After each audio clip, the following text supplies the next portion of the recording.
I want you to remember where we are in the text. You remember that we finally were united as one people, the Hebrew people. We had finally united the two kingdoms, Israel in the north and Judah in the south. And during the reign of King David and his son Solomon, they were one kingdom. But then they broke apart and began to disagree. And in very little time, in very few generations, Israel in the north fell and were defeated by the Assyrians.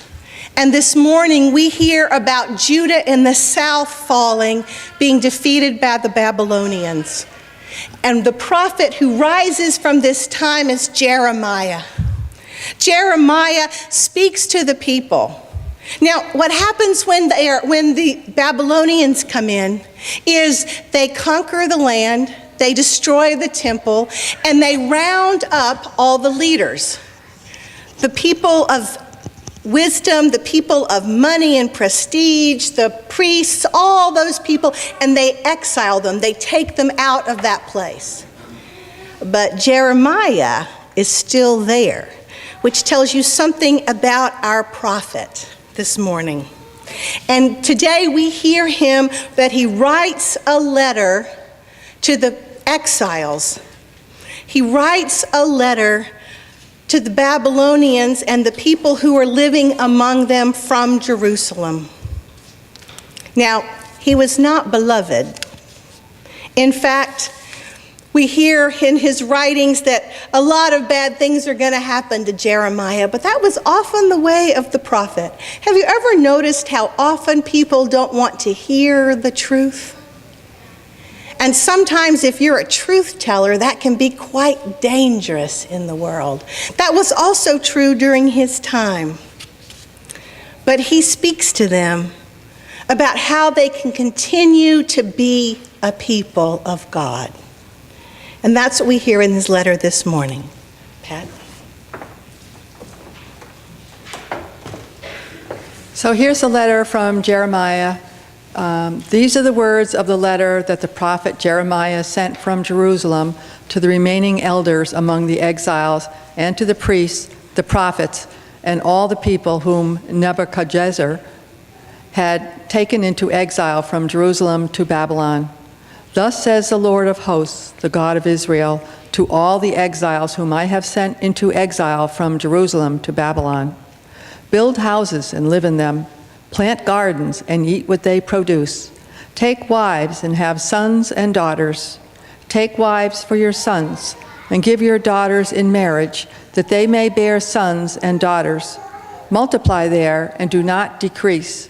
But seek the welfare of the city where I have sent you into exile, and pray to the Lord on its behalf. For its welfare you will find your welfare. For thus says the Lord of hosts, the God of Israel, do not let the prophets and the diviners who are among you deceive you, and do not listen to the dreams that they dream, for it is a lie that they are prophesying to you in my name. I did not send them, says the Lord. For thus says the Lord, only when Babylon's 70 years are completed will I visit you, and I will fulfill you to my promise and bring you back to this place. For surely I know the plans I have for you, says the Lord, plans for your welfare and not for harm, to give you a future with hope.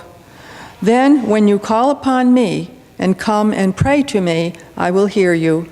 You will search for me, you will find me, if you seek me with all your heart.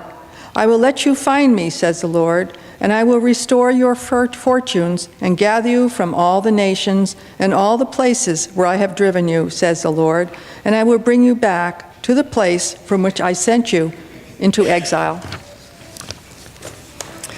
So when I hear this letter from Jeremiah, I think this is a good week to talk about it, because really most of us have been thinking about home. For many of us, that's what Thanksgiving is about, home. And in this letter, Jeremiah is talking to the people whose homes have been destroyed and who aren't sure what home looks like anymore. When I think of home, I usually think of that Norman Rockwell Life magazine picture. Do you know the one? It's got family around a table, and there's a turkey on the table, and they all look like me. They all have white faces, and there's lots of people around, and they're eating, and everybody's talking. But that isn't what everybody thinks of when they think of home. That isn't even what most of the world thinks of when they think of home. The people hearing this letter from Jeremiah were exiles. They were refugees. And what he's saying to them is, don't give up hope. No, you are not part of the dominant culture anymore. You do not have that place. But you still can have hope. You still can be people of faith. In other words, Jeremiah is saying, hey, live in this place. Don't let the culture surrounding you destroy your faith or your faithfulness. Dr. Lewis Stolman, in Shaking Heaven and Earth, an essay, writes this: Jeremiah insists that the key to survival and to hope was to join God in creating a just and compassionate counterculture, a place of new shapes and social alternatives where violence, exploitation, and idolatry do not reign. This was written in about the year 630 before the Common Era. But I think we could say the same thing to each other right now. How do we live within this culture? A culture that we have more increasingly here is a place of violence and suffering, a place with no safety for refugees, a place of abuse, and that's exactly what happened to the people in Judah. That's the way they lived. And that's the reason Jeremiah told them their world was ending, and now they had to learn to live in another culture. They were still part of that, but how do you live as a part of something and yet not let that become who you are? It's not an easy answer. On November 13th, on the NPR show Fresh Air with Terry Gross, did anybody know that one, Fresh Air with Terry Gross? I love that. I always miss it. So I don't know if you know this, but you can read the text of it online.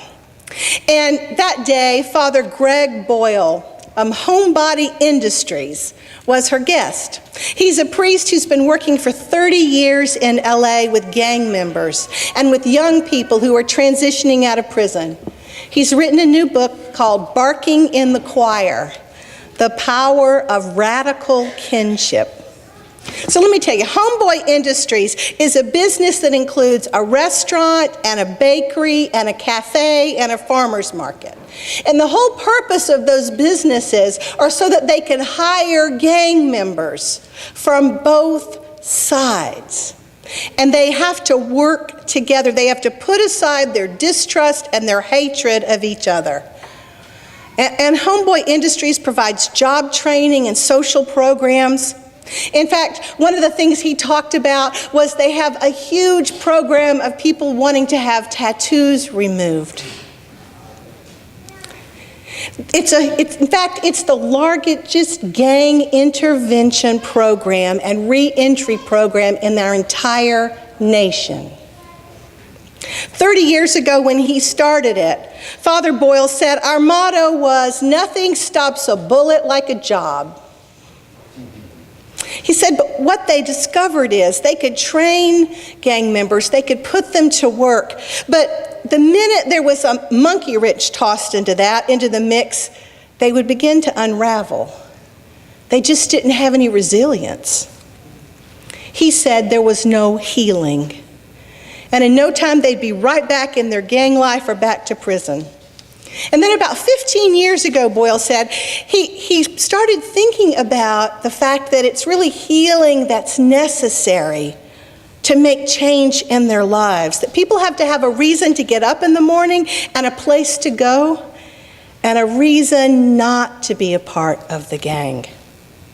He said, it's this irresistible culture of tenderness that we now try and embody. You know, where people kind of hold on to each other. Homeboy Industries is a place of containment, a place where people can regulate. And they can all come, you know, with that kind of chronic, toxic stress that's attached to them like a big old backpack. And they can find relief. They no longer have to actually live out of survivor brain because they can find some place that is now sanctuary.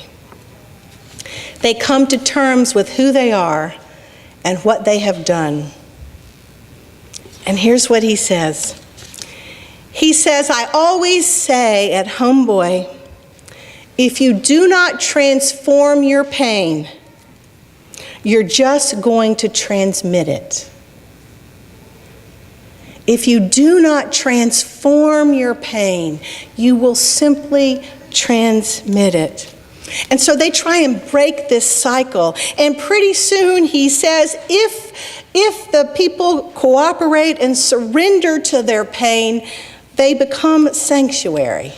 The sanctuary they sought. And then when they go home, they bring sanctuary to their kids, and suddenly that cycle is broken.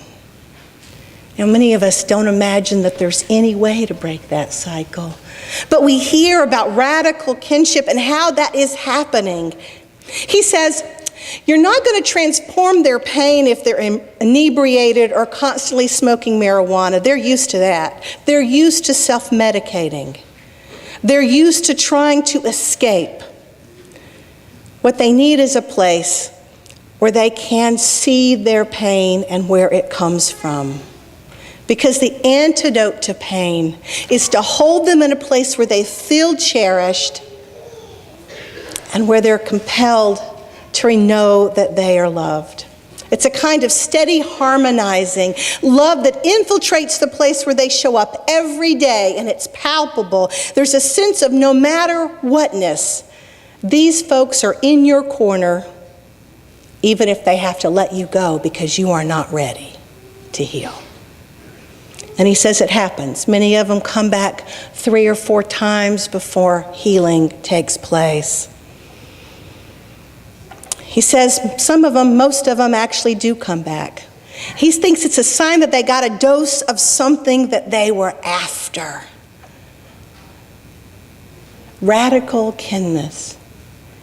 Being loved no matter what. Being held accountable, but knowing that someone will hold on to you and give you peace and sanctuary. Jeremiah was talking about how the people could find a home in a world of violence and anger and pain and brokenness. And Father Boyle is telling us how that can happen. And that was true for the exiles during the time of the Babylonians, and it is true for us who live in Longmeadow, who live anywhere in our nation and in our world right now. How do we live in a world where we are awake and present in the culture and yet understand our role in it? We bring radical kinship. We hold each other accountable, but we offer sanctuary. Yeah, we know who we are. We know who the people around us are. But we give them the opportunity again and again to be loved and to be held and to know that they are valuable, and to refuse to numb out, not for ourselves and not for them, but to be awake and present in the moment. Not to shy away because we're afraid or because we're angry or because we disagree, but to be present in that place, knowing that God is with us, loving us and loving them, demanding responsibility, standing up for the poor, holding on to the refugees, standing with the outcast, feeding those who are hungry, offering them sanctuary, a safe place to be.